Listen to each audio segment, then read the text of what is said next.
बारात में जा रही है, ये हरामखोरों की जमात बारात में जा रही है। ये 250-300 बारात क्यों ले जा रहा तुम मुझको बताओ। बंद करो इसको, वरना तेरी औलादों का कोई वजूद नहीं बचेगा। बंद करो इसको। फोन आता है 2:30 बजे के बाद। हलीम भाई 2:30 बजे के बाद फोन आता है कि जिस साहब ने फोन किया उस वक्त मैं फोन नहीं उठा सका। उसको बैठा लो जल्दी से। 1 मिनट नहीं लेगा, स्टेज माइक से हट जाऊंगा। 1 मिनट नहीं लेगा। जब तेरा बलिया भी खड़ा होता है ना तो मुल्क सुनता है, मुल्क। और तेरे बलियाबी के दोस्तों से ज्यादा दुश्मन सुनते हैं।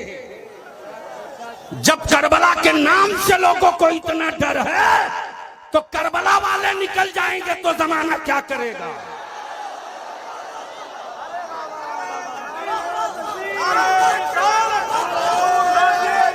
मत लगाओ भैया, सुनो गौर से। अगर जमीर वाले हो तो सुनो। हलीम साहब 5 मिस कॉल देखा तो बैक किया।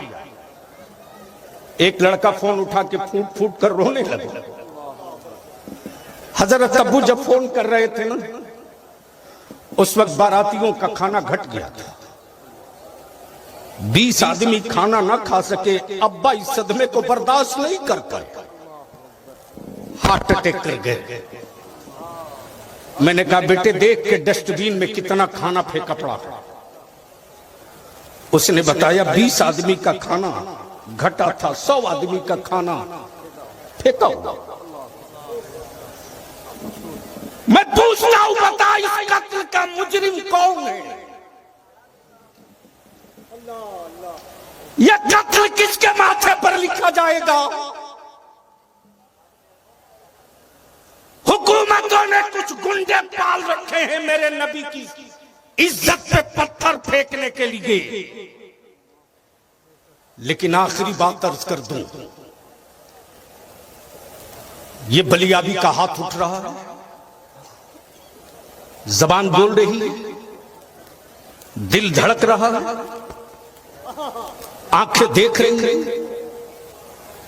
जिस्म का हर हिस्सा हो, हाथ भी हो, सर भी हो, दिल भी हो, दिमाग भी हो, सब हो, रूह न हो तो बता क्या जिस्म काम करेगा। जोर से बोलो, जोर से बोल। जिस्म काम करेगा।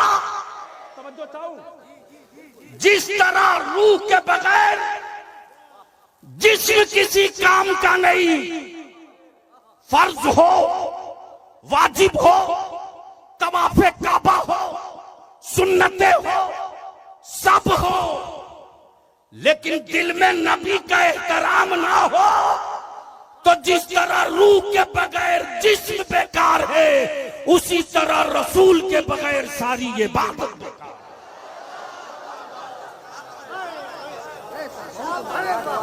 तो अब मैं आपसे पूछूं,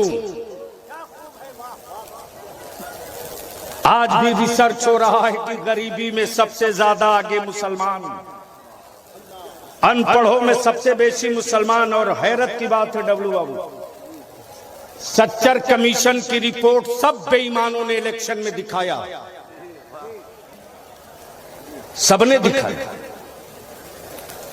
लेकिन वोट लेने के बाद कभी ये नहीं सोचा कि आखिर ये गरीबी दूर कैसे होगी, मुसलमानों के बच्चे पढ़ेंगे कैसे। इसके लिए हम आपसे विनती करके कहेंगे, हाथ जोड़ के कहेंगे, जितने गांव से आए हो, और अब तो तहरीक चल पड़ी है इदारे शरिया की, बारातें वापस लौटाना शुरू कर दिया मेरे जवानों ने। अब भी 16 बारात वापस लौटाया है मेरे जवानों ने। डीजे बाजा नाच गाना पटाखे के साथ बारात आ रही थी।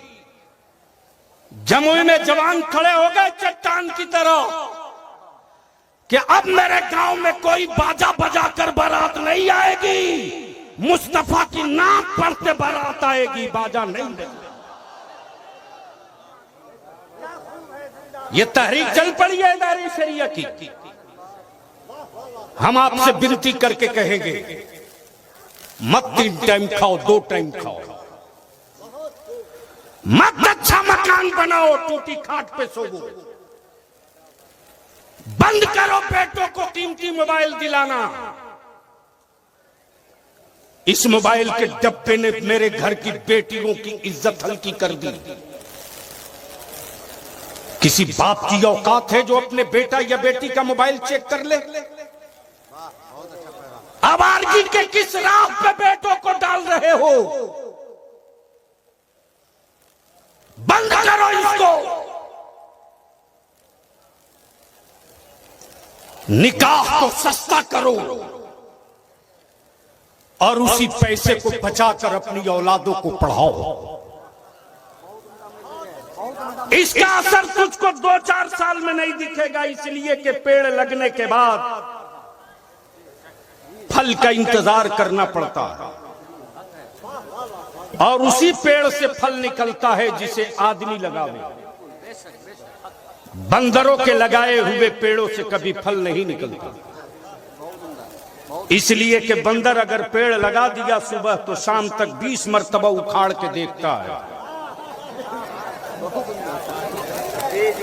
लगा कि नहीं लगा, लगा कि नहीं लगा। हलीम भाई, यानी इतना उखाड़ेगा लगाएगा कि जब तक सूख ना जाए छोड़ेगा नहीं। इसलिए मैं आपसे विनती करके कहूंगा, उलमा की तकरीरें सुनना, शोहरा की नाक सुनना, लेकिन ये मैसेज और पैगाम लेकर जाओ।